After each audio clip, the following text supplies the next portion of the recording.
Sir मैं हूँ शीतला तिवारी। दोस्तों आइए चलते हैं प्रयागराज की एक घटना का हम जिक्र करते हैं। यह गंगानगर स्थित यानी फूलपुर अंतर्गत की घटना है, जहां एक पिता ही अपने बेटी को दरिंदगी का शिकार बना देता है। यानी दरिंदा पिता को शर्म नहीं आई कि आजकल जो है बाप और बेटी का जो रिश्ता होता है यह एक पवित्र रिश्ता होता है।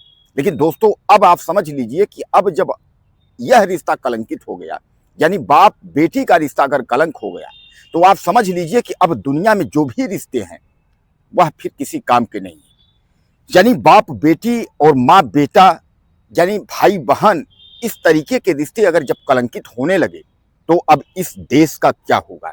यानी कहने का तात्पर्य यह है कि अब लोग जो समझते हैं कि हमारा जो है ये रिश्ता है, तो रिश्ते जो है कोई मायने नहीं रखते। लोग जो है अब जानवरों के समान हो गए हैं। लोगों को जो है जानवरों की अगर संज्ञा दी जाए तो कम नहीं है, क्योंकि कुछ लोग जो है वह जो है जानवर से भी बदतर कार्य करने लगे हैं। क्योंकि जानवर तो समझता है कि यह मेरी माँ है, यह मेरा जो है साथ का भाई है, यह मेरे, जानवर भी इतना समझते हैं।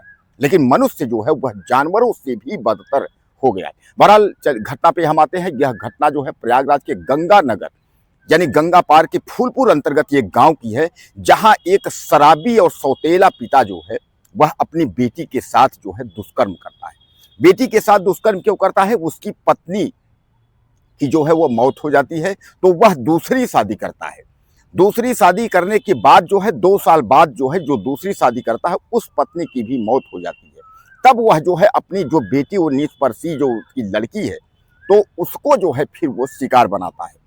तो पहले वह बेटी जो है वह बताती है कि हम जो है मेरे साथ जो है जबरन डरा धमका करके मेरे साथ जो है उसने रेप किया, यानी मेरे साथ जो है दुष्कर्म किया। और बाद में फिर जो है वह लगातार उसका यह जो है क्रम जारी रहा। और उसने कहा कि अगर तुम किसी से बताओगे तो तुमको हम जो है जान से मार देंगे। यानी उसने हमको धमकी दिया, इसलिए हम किसी से नहीं बताए।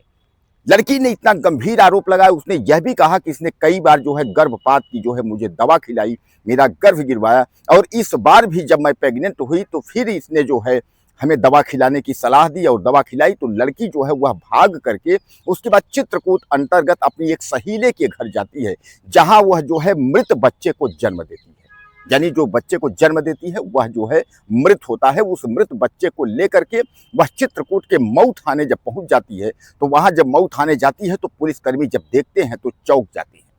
क्योंकि जिस पॉलीथेन में बैग में वह जो है मृत बच्चे की बॉडी लेकर के, यानी शव की बॉडी लेकर के जब वह पहुंचती है और पुलिस वालों को दिखाती है कि यह मेरा जो है बच्चा जन्मा हुआ, लेकिन यह मृत हो चुका है, और यह जो है कुकर्म मेरे साथ दुष्कर्म जो हुआ है मेरे पिता ने किया है, यह सब सुनते ही पुलिस वालों के जो है होश उड़ जाते हैं। पुलिस ने तत्काल जो है उस पर रिपोर्ट दर्ज करते हैं, और रिपोर्ट दर्ज करने के बाद जो है उस फाइल को जो है फूलपुर अंतर्गत जो है ट्रांसफर करते हैं और कहते हैं कि यह दरिंदा जो है छोड़ने लायक नहीं है, इसको तुरंत जो है कठोर से कठोर जो है इसकी कार्रवाई होनी चाहिए, इसको सजा होना चाहिए।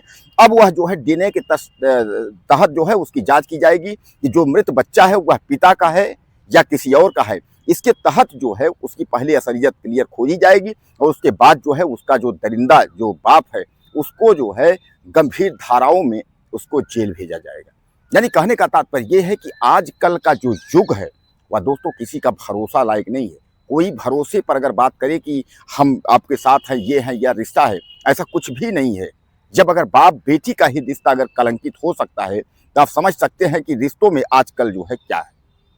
बहरहाल इस घटना को जो है जिसने भी सुना, सबने जो है दांते तले अंगुली दबाई और सबने यह कहा कि यह दरिंदा पिता जो है इस तरीके के कैसे कर सकता है।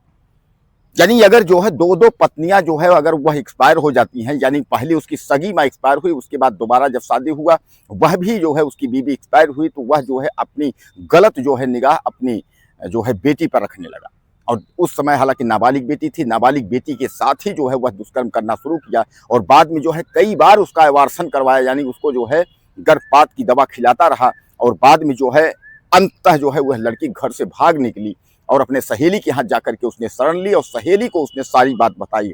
इस पर सहेली ने जो है उसको आश्वासन दिया कि तुम चिंता मत करो, कार्रवाई हम करवाएंगे। सहेली उसको ले करके और उसके बाद जो है थाने पहुंचती है। थाने जाती है, तब जाकर के जो है जो उसका पाप का घड़ा उसके बाप का भरा हुआ था, अब जो है वह पाप का घड़ा जो है वह फूटेगा, और वह दरिंदा जो है वह जेल के सलाखों में होगा। दोस्तों अब किस पर यकीन आप कर सकते हैं। बहरहाल इस घटना से जो है ये सीख मिलती है कि हमें हर वक्त जो है सतर्क रहना चाहिए। यानी बाप बेटी का भी जो रिश्ता इस तरीके से कलंकित हुआ है तो शायद ये है कि अब इससे बड़ा कोई रिश्ता हो सकता है, क्योंकि बाप बेटी और माँ बेटे का जो रिश्ता होता है यह काफी जो है एक ऐसा रिश्ता होता है जिसको लोग कहते हैं ना कि माँ जो है माँ होती है, बाप बाप होता है। कैसा भी बाप होता है वह बच्चों के लिए बहुत कुछ सोचता है, क्या आपको लगता है? लेकिन दोस्तों ये एक बात मैं और आपको बताना चाहूंगा कि यह एक तो सौतेला बाप और दूसरी बात यह है कि शराबी। कभी भी शराब पीने वाले और शराबी जो है पति या शराबी पिता पर जो है कभी भी भरोसा नहीं करना चाहिए, क्योंकि शराबी जो लोग हैं उनका जो है बिल्कुल कतई अगर आपने भरोसा किया तो आप समझ लीजिए कि आप जो है गड़ा खा जाएंगे। और शराब के ही नशे में जो है इसने अपनी नाबालिग बेटी से छेड़खानी यानी उसके साथ जबरन जो है दुष्कर्म करने का जो कार्य शुरू किया वह शराब के नशे में ही करना शुरू किया। हालांकि यह घटना जो है मर्मत कर देने वाली है। यह घटना से हमें यह सीख मिलती है कि हमें सदैव जो है सतर्क रहना चाहिए। अब आप इस घटना के बारे में क्या कहना चाहेंगे आप जरूर लिखिएगा मुझे ज़्यादा से ज़्यादा, और चैनल को सब्सक्राइब कर लें। अगले वीडियो में फिर मिलते हैं। नमस्कार।